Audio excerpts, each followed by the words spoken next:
2021년 7월 17일 LA 온누리교회 가정에서 함께하는 영상새벽 예배입니다. 오늘 말씀은 출이집트기 40장 1절에서 16절 예배의 본질입니다. 그때 여호와께서 모세에게 말씀하셨습니다. 너는 첫째 달 1일에 성막 곧 회막을 세워라. 그 안에 증거궤를 놓고 가리개로 궤를 가려라. 상을 가져와 상 위에 놓아야 할 것들을 차려놓고 등잔대를 가져와 등불을 켜라. 금 분향 제단은 증거궤 앞에 놓고 성막문에 휘장을 드리워라. 성막 곧 회막 문 앞에 번제단을 놓고 회막과 제단 사이에는 대야를 두고 그 속에 물을 담아 놓아라. 주위에 뜰을 세우고 뜰 문에 휘장을 드리워라. 기름 부음용 기름을 가져다가 성막에 바르고 그 안에 있는 것들에도 다 발라 성막과 그 안에 있는 기구들을 다 거룩하게 하여라. 그러면 성막이 거룩할 것이다. 번제단과 그 모든 기구들에 발라 제단을 거룩하게 하여라. 그러면 그 단이 지극히 거룩해질 것이다. 대야와 그 받침대에도 발라 거룩하게 하여라. 아론과 그의 아들들을 회막 문으로 데려와서 물로 씻겨라. 그러고 나서 아론에게 거룩한 옷을 입히고 기름을 부어 거룩하게 해 제사장으로 나를 섬기게 하여라. 아론의 아들들을 데려와 그들에게 겉옷을 입혀라. 그 아버지에게 기름 부었듯이 그들에게도 기름을 부어 그들도 제사장으로 나를 섬기게 하여라. 그들에게 기름 부음으로써 제사장직이 대대로 그들에게 영원히 계속될 것이다. 모세는 여호와께서 그에게 명령하신 모든 것대로 했습니다. 할렐루야, 우리 오늘 함께 왕 되신 주님께 찬양하며 예배 자리로 나아가길 원합니다.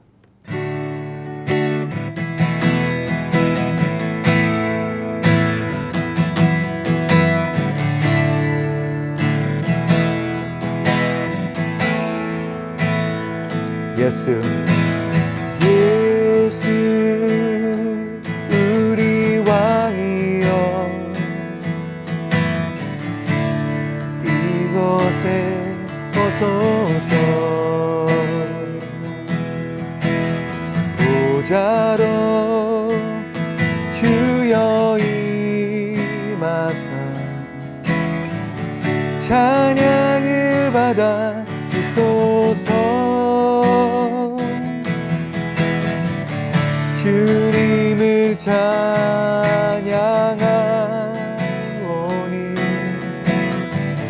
주님을 경배하오니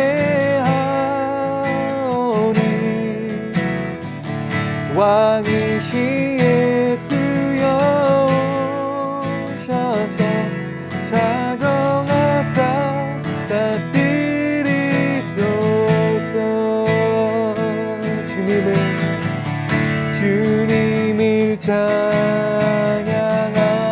찬양하오니 주님을 경배하오니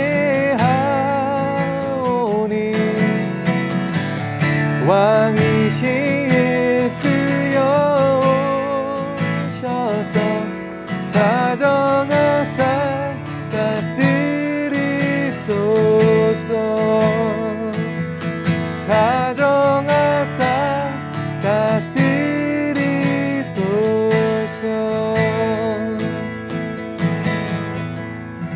아멘. 제가 참 좋아하는 찬양 중에 맷 레드먼이라는 미국의 찬양 인도자가 쓴 Heart of Worship이라는 찬양이 있습니다. 우리말로는 마음의 예배라는 제목으로 번역이 되어 있는 곡입니다. 제가 이 찬양을 좋아하게 된 이유는 단지 그 멜로디가 좋아서가 아닙니다. 그 곡에 담긴 배경과 그 가사의 내용이 저에게 큰 울림을 줬기 때문입니다. 맷 레드먼이 이 찬양을 만들게 된 데에는 이런 배경이 있습니다.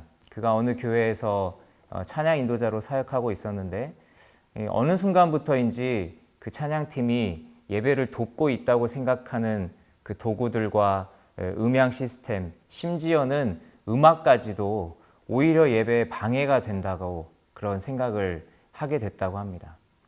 그런데 그 당시 교회 담임 목사님도 동일한 문제의식을 갖게 되었고 어느 날 모든 악기와 음향 시스템을 치워버리는 극단적인 결정을 하게 됩니다.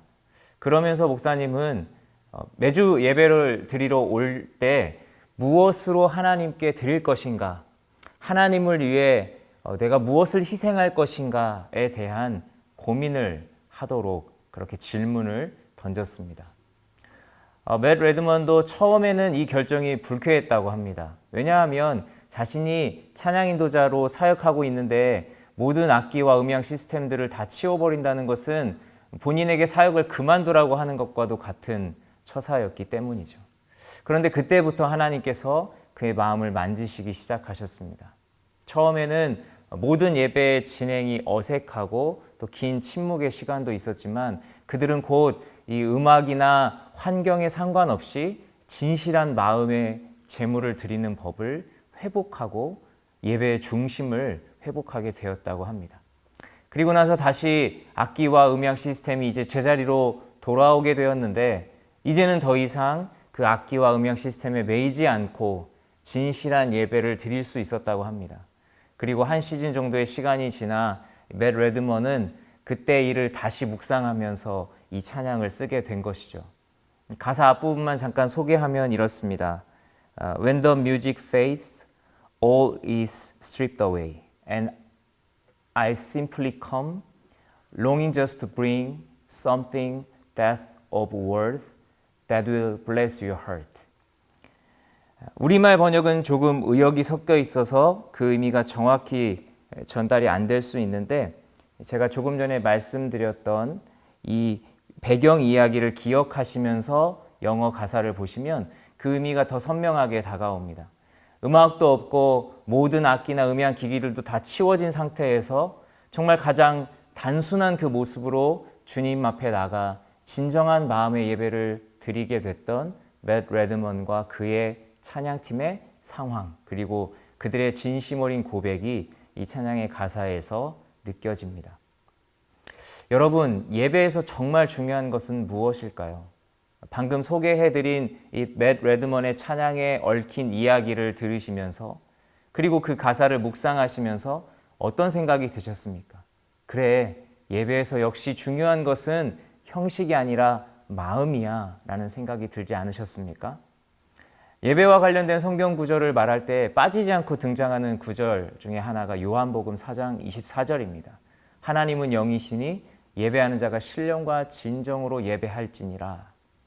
우리는 이 말씀을 통해서도 하나님은 영이시기 때문에 우리의 외적인 형식이 아니라 우리의 영이 하나님 앞에서 어떻게 반응하는지가 중요하다는 사실을 깨닫습니다.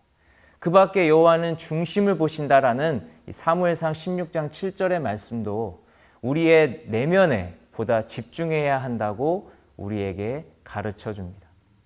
그렇다면 과연 예배의 요소를 내면과 외형 혹은 형식과 비형식 이런 식으로 구분해서 어느 한쪽이 더 중요하다라고 말할 수 있는 것일까요? 그렇게 단정지어서 말하기에는 성경에서 예배의 형식에 대해서 강조하는 구절들이 너무나도 많습니다. 우리가 계속해서 묵상하고 있는 출애굽기 말씀은 오히려 수많은 예배 형식들에 대한 설명으로 가득합니다. 잘 아시는 것처럼 레위기에서도 수많은 제사 형식에 대한 규정들이 하나님의 명령으로 주어져 있지 않습니까? 이런 말씀을 묵상하면서 우리가 그저 단순하게 예배에서 중요한 것은 형식이 아니야 라고 그렇게 단정지어 말할 수 있을까요? 오늘 말씀을 통해 저와 여러분이 예배에서 정말 중요한 것이 무엇인지, 다시 말하면 예배의 본질이 무엇인지 함께 고민하며 하나님의 뜻을 발견하는 귀한 은혜가 있으시기를 예수님의 이름으로 축복합니다. 지금까지 하나님은 모세를 통해 이스라엘 백성들에게 성막을 만들도록 명령하셨습니다. 그리고 바로 어제의 말씀인 39장 마지막 단락을 통해서 그들이 하나님의 명령대로 모든 성막과 그 기구들 만드는 일을 완료했음을 알 수 있었습니다. 이제 오늘 말씀에서 하나님은 그들에게 이 제작한 성막을 세우고 모든 성막의 기구들을 각각 있어야 할 곳에 두도록 명령하십니다. 특별히 하나님은 성막 세우는 일을 첫째 달 1일에 하라고 명령하십니다. 물론 하나님께서 우리에게 허락하시는 1년 365일 모든 날이 특별하고 또 귀하지만 이 첫날이라는 것이 갖는 특별한 의미가 또 있습니다. 하나님께서 그들에게 첫 달 1일, 즉 새해 첫날 성막을 세우도록 명령하신 것은 그 성막을 통해 하나님께서 이스라엘을 새롭게 하시겠다라는 의미로 이해할 수 있을 것입니다. 마치 우리가 해마다 연말연시의 송구영신 예배를 통해 지나간 한 해를 돌아보며 새로운 출발을 다짐하는 것처럼 하나님은 이스라엘 백성들을 새로 세운 성막에서 만나 주심으로 그들이 하나님의 백성으로서 새로운 삶을 시작하도록 해주시겠다는 그런 약속의 의미로 해석되어지는 것 같습니다. 그리고 하나님은 그들에게 지금껏 만든 성막의 모든 기구들을 각각의 위치에 배치하도록 세부적인 지침을 주십니다. 그 중에서도 눈에 띄는 것은 9절에서 11절에 나오는 내용인데 바로 기름 부음용 기름을 가져다가 모든 기구들에 바르라는 것입니다. 하나님은 기름으로 성막과 모든 기구들에 바르면 그 모든 것들이 거룩해질 것이다 라고 말씀하십니다. 우리가 앞서 출애굽기 30장 22절에서 33절을 통해 살펴봤던 것처럼 여기에서 말하는 기름은 제사장 위임식과 또 성소 기물의 거룩한 구별을 위해서만 쓰이던 거룩한 기름을 말하는데 올리브유에 모략, 그리고 육개, 창포, 계피 이런 재료들을 섞어서 만든 것입니다. 여러분 한번 생각해 보십시오.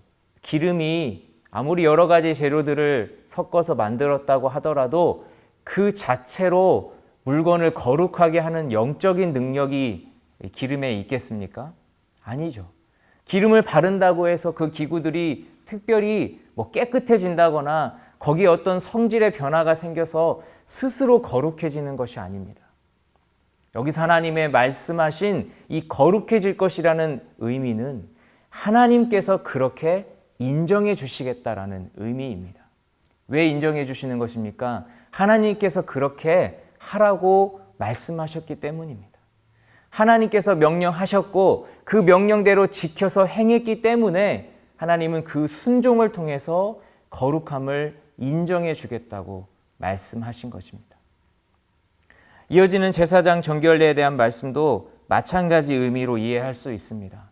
하나님은 미리 제사장을 씻기기 위한 물로 성소 안 물두멍에 물을 준비해 두도록 명령하셨습니다.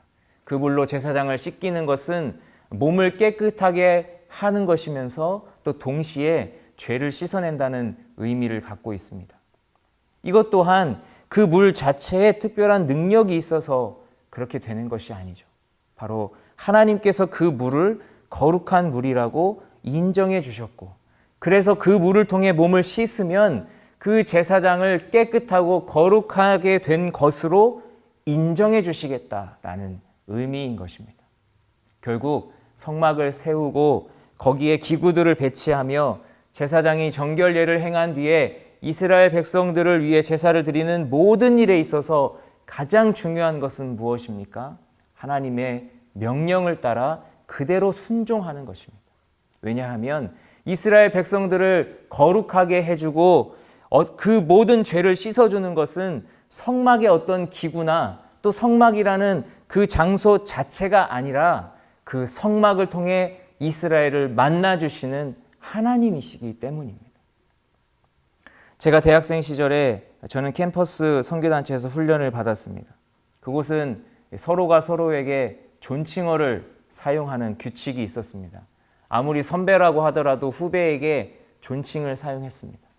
저는 당시에 굉장히 열심을 내면서 훈련을 받았는데 존칭을 사용하는 규칙도 당연히 열심히 지켰습니다. 그런데 가끔 동기들 중에서 서로 친하다고 해서 존칭을 쓰지 않는 동기들이 있었습니다. 바리새인처럼 열심만 가득했던 저는 그 동기들에게 왜 존칭을 쓰지 않냐고 하면서 잘못을 지적하고 또 마음속으로 그들은 뭔가 부족하다라고 정죄했습니다. 존칭을 잘 쓰는 제 자신은 훌륭하고 존칭을 쓰지 않는 그들은 훌륭하지 못하다라고 판단했습니다. 나중에서야 그것이 얼마나 잘못된 생각이고 교만한 생각이었는지를 깨닫게 됐습니다. 서로를 무시하지 않고 존중해주고 또 높여주라는 의도로 시행하고 있는 그 존칭어 규칙이었는데 저는 오히려 그 규칙을 지키느라고 남을 무시하고 정죄했었던 것입니다. 예수님 당시의 종교 지도자들은 어땠습니까? 하나님을 사랑하고 이웃을 사랑하라는 하나님의 그 큰 계명을 잘 지키기 위해 자신들이 만든 율법들 때문에 오히려 하나님을 올바르게 섬기지 못하고 또 사람들을 사랑하지 못하는 잘못된 결과를 가져오지 않았습니까? 우리가 아무리 신앙생활을 잘하기 위한 목적으로 여러 가지 규정을 만든다고 하더라도 결국 그 규정들 자체가 신이 되어버리면 우리는 진짜 하나님을 놓치고 말 것입니다. 모세가 시내산에 올라간 동안에 이스라엘 백성들이 금송아지 형상을 만들고 거기에 절했던 이유도 하나님을 만나고 싶은 간절한 마음이 잘못된 방향으로 흘러서 금송아지 형상 자체를 하나님으로 여겼기 때문입니다. 하나님께서 이스라엘 백성들에게 성막을 만들도록 하신 이유는 하나님이 그곳에만 임재하실 수 있으셔서가 아니었습니다. 이스라엘 백성들이 성막을 만드는 일을 통해 하나님의 명령을 기억하도록 하시기 위함이었고 그 명령을 통해 결국 하나님을 기억하도록 하시기 위함이었습니다. 거룩하신 하나님을 만나기에 그들이 얼마나 죄로 인해 더러워진 존재들인지를 깨닫도록 하시기 위해 성막을 만들도록 하신 것입니다. 그런 그들이 하나님을 만나기 위해서는 오직 하나님의 은혜가 있어야만 가능하다는 사실을 깨닫도록 하시기 위해 그런 명령을 주신 것입니다. 그래서 하나님께서 마련해 주신 방법대로 따르는 그 순종을 통해 그들을 만나 주시고자 성막을 만들고 기구들을 배치하며 그곳에서 예배하도록 하신 것입니다. 그러므로 그들은 겸손한 마음으로 최선을 다해 하나님의 명령을 지켜 행해야 했습니다. 하나님께서 명령하신 모든 것을 하나도 빠짐없이 기억하며 두렵고 떨리는 마음으로 그대로 순종해야 했습니다. 무엇 하나라도 자신들의 편의에 따라서 더하거나 뺄 수도 없었습니다. 오직 하나님의 말씀을 기억하고 그 말씀대로만 해야 했습니다. 하나님이 우리를 위해 예배를 허락해 주시고 예배를 통해 우리를 만나 주신다고 해서 우리도 우리 자신을 위해 하나님을 예배하면 안 되는 것이죠. 예배의 본질이 하나님이 아닌 내가 되어서는 안 된다는 것입니다. 그래서 교회가 세워진 이후로 지금까지 예배의 본질이신 하나님을 온전히 예배하기 위해 많은 예배의 형식들을 정립해 왔습니다. 때로는 예배 형식들이 오히려 예배의 본질을 놓치게 하는 일들도 있었지만 사실 그 출발은 어디까지나 하나님께 집중하기 위함이었습니다. 예배에 있어서 형식도 정말 중요합니다. 형식을 통해 우리의 마음을 담아낼 수 있기 때문입니다. 그리고 형식을 잘 준비하여 지키는 데 있어서 가장 중요한 것은 그 형식이 우리로 하여금 하나님을 기억하도록 하는가입니다. 그 형식을 통해서 우리가 하나님께 순종하는 사람들로 변화되어져 가는가? 이것이 중요합니다. 하나님은 코로나 기간 중에 우리가 가정에서 온라인으로 예배를 드릴 수 있도록 여러 가지 기술들을 허락해 주셨습니다. 덕분에 우리는 공의를 행하면서도 하나님을 예배하는 일을 쉬지 않을 수 있었습니다. 이제는 또다시 새로운 상황들이 우리에게 열리고 있습니다. 그리고 신앙에 있어서도 다시 도전이 주어지고 있습니다. 우리의 연약함으로 편안함을 추구하느라 본질이신 하나님을 놓치는 일이 없어야 하겠습니다. 본질이신 하나님께 더 집중하기 위해서 우리의 불편함을 때로는 감수하더라도 마땅히 지켜야 할 형식들을 지키며 그 형식을 통해 우리의 마음을 또 잘 담아낼 수 있어야 하겠습니다. 그래서 우리가 드리는 예배를 통해 예배의 본질이신 하나님을 만나고 하나님의 말씀을 들으며 그 말씀에 순종하여 하나님의 뜻을 따라 살아가는 인생들로 빚어져 갈 수 있기를 예수님의 이름으로 축복합니다. 기도하시겠습니다. 하나님 감사합니다. 우리에게 말씀을 주시고 우리의 연약함을 아시는 주님께서 그 말씀을 통해 우리의 마음과 생각을 이끌어 주셔서 우리가 늘 주님을 잊지 않고 살아갈 수 있도록 우리에게 은혜를 베풀어 주시니 감사드립니다. 하나님 우리에게 많은 말씀들을 주신 것은 그 말씀들을 통해 결국 우리가 하나님을 기억하도록 하시기 위함인 줄 믿습니다. 하나님, 그 하나님의 뜻을 우리가 잊지 않게 하시고 언제나 어떤 상황에서도 하나님의 말씀을 기억하며 그 말씀을 통해 우리를 사랑하시는 하나님을 또 기억하게 하시고, 그래서 늘 우리가 삶 속에서 또 예배의 자리에서 본질이신 하나님을 놓치지 않고 살아갈 수 있도록 도와주시옵소서. 그래서 그 하나님의 말씀을 따라 하나님의 말씀에 순종하며 하나님이 기뻐하시는 그러한 모양들로 빚어져 가는 우리 모든 인생들이 될 수 있도록 주님 은혜를 베풀어 주시옵소서. 귀한 은혜 주심에 감사드리며 예수님의 이름으로 기도드립니다. 아멘.